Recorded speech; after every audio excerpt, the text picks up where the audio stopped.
श्री स्वामी समर्थ सर्वांना। तर मस्त छान असा बघा, छान असा टेस्टी प्रसाद बनवलेला आहे स्वामींसाठी आज गुरुवार निमित्त। तर काय आहे बघा, तर तुम्हालाही खूपच आवडेल। तर त्यासाठी व्हिडिओ स्किप न करता शेवटपर्यंत अगदी बघा। तर छान असा बघा आंब्याचा गर आहे। तर म्हणजे एक आंबा होता, तर त्याचा गर काढून मी व्यवस्थित असा पल्प तयार करून घेतलेला आहे मिक्सरला। त्याच्यामध्येच थोडीशी साखर आणि वेलची पावडर घालून मिक्सरला फिरवून घेतलं एकदम पातळसर। आणि नंतर बघा बेसन आहे अर्धीच वाटी, आणि त्याच्यामध्ये हा आंब्याचा गर आणि दूध घातलेलं आहे। मी पाणी घातलेलं नाही याच्यामध्ये। तर दूध घालून छान अशी स्लरी एकदम पेस्ट बनवून घ्यायची आहे। तर हे बघू शकताय तुम्ही, या विस्करने व्यवस्थित अशी स्लरी पेस्ट बनवून घेतलेली आहे। आणि कलरसाठी कलर ऑप्शनल आहे, नाही घातला तरी चालेल, हळद घातली तरीही चालेल। तर याच्यामध्ये मी केसरी रंग घातलेला आहे।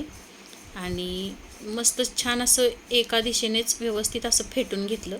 आणि हे बघा अशा पद्धतीने आपलं बॅटर व्हायला पाहिजे।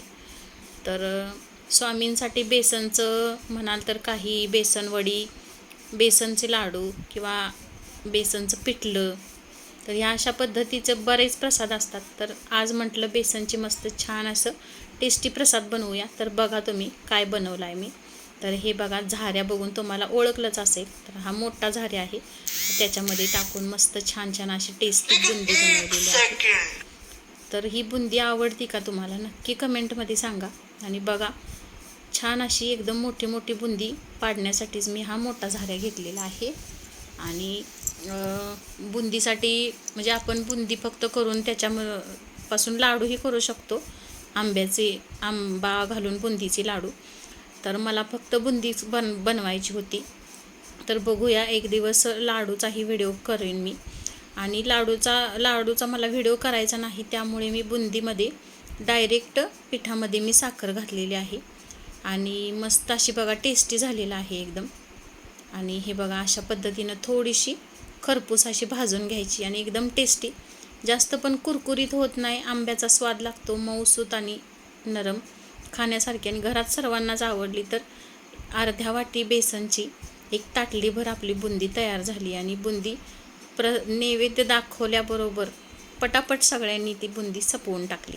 तर ही अशा पद्धतीनं मस्त टेस्टी अशी बुंदी झालेली आहे। तर ही बुंदी आवडली का तुम्हाला कमेंटमध्ये सांगा, आणि लाईक शेअर सबस्क्राईब करा। आणि हे बघा या अशा मी 3-4 वेळा कढईमध्ये घालून मी बुंदी तयार करून घेतलेली आहे।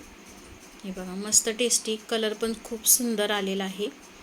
हळद घातली तरीही असा कलर येईल, त्यात काही डाऊटच नाही। आणि स्वामींच्यासाठी कोणताही पदार्थ करायला खूप आवडीने करू वाटतो, आणि मन प्रसन्न असतं अगदी त्यावेळेला पण स्वामींचं काहीतरी गुणगुणत तारक मंत्र किंवा काही गाणी, तर ते म्हणत मला करायला खूप आवडतं। आणि ह्या अशा पद्धतीनं मस्त टेस्टी अशी बुंदी झालेली आहे। तर बुंदीमध्ये फक्त तुम्ही आंब्याचा गर घालून नंतर साखरेचा पाक करून जरी तुम्ही लाडूही वळून घेतले तरीही चालतील। तर या बुंदीसाठी पाक करायला लागतो, तर बुंदीमध्ये ह्या पाक करण्याची सुद्धा आवश्यकता नाही, कारण साखरही मी अगोदरच घातलेली आहे। तर त्यासाठी मी पाक बनवलेला नाही।